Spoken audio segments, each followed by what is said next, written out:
Then, suddenly, Fëanor appeared in the city, and called on all to come to the high court of the king upon the summit of Túna. But the doom of banishment that had been laid upon him was not yet lifted, and he rebelled against the Valar. A great multitude gathered swiftly, therefore, to hear what he would say. And the hell and all the stairs and streets that climbed upon it were lit with the light of many torches that each one bore in hand. Fëanor was a master of words, and his tongue had great power over hearts when he would use it. And that night he made a speech before the Noldor which they ever remembered. Fierce and filled were his words, and filled with anger and pride and hate. And hearing them, the Noldor were stirred to madness. His wrath and his hate were given most to Morgoth, and yet well nigh all that he said came from the very lies of Morgoth himself. But he was distraught with grief for the slaying of his father, and with anguish for the rape of the Silmarils.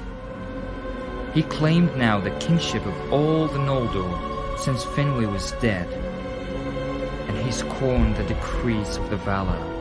Why, O people of the Noldor, why should we longer serve the jealous Valar, who cannot keep us, nor even their own realm secure from their enemy?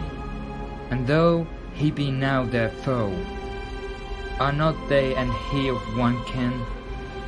Vengeance calls me hence. But even were it otherwise, I would not dwell longer in the same land with the kin of my father's slayer, and of the thief of my treasure. Yet I am not the only valiant in this valiant people.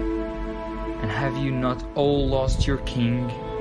And what else have you not lost, cooped here in a narrow land between the mountains and the sea?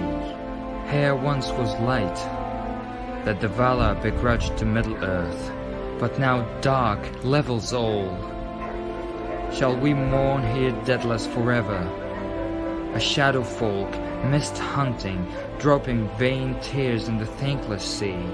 Or shall we return to our home, in Quivenen, sweet round the water under unclouded stars, and wide lands lay about, where free people might walk?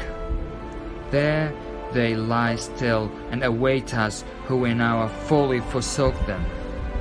Come away, let the cowards keep the city.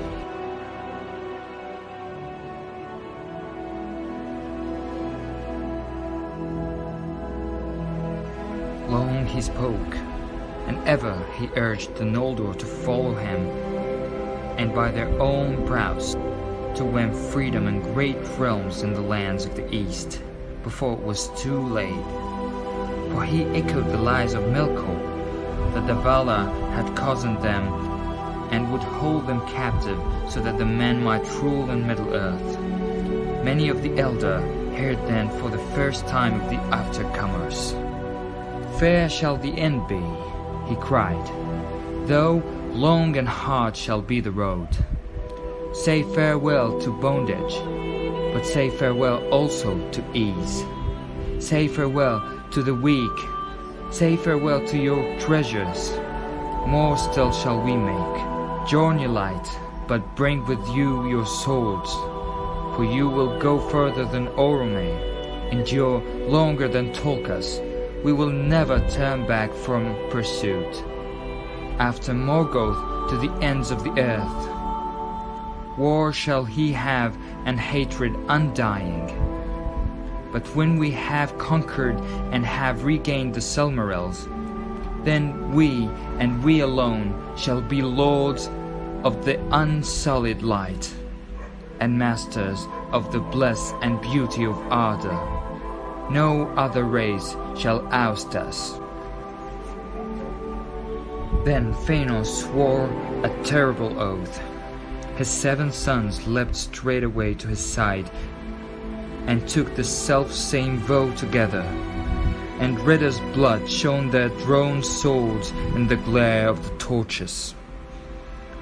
They swore an oath which none shall break, and none should take, by the name even of Iluvatar, calling the everlasting dark upon them if they kept it not, and Manwë they named in witness, and Vardar, and the hallowed mountain of Taniquetil, vowing to pursue the vengeance and hatred to the end of the world, Valar, demon, elf, or man, as yet unborn, or any creature, great or small, good or evil, that time should bring forth unto the end of days.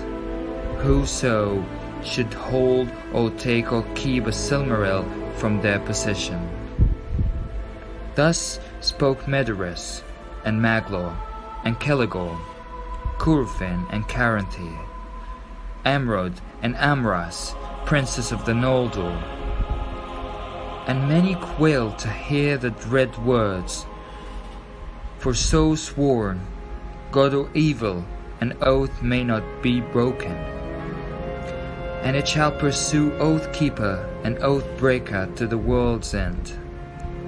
Fingolfin and Turgon his son therefore spoke against Fëanor, and fierce words awoke, so that once again wrath came near to the edge of swords. But Finarfin spoke softly, as was his wont, and sought to calm the Noldor, persuading them to pause and ponder ere deeds were done that could not be undone. And Ordred alone of his sons spoke in like manners.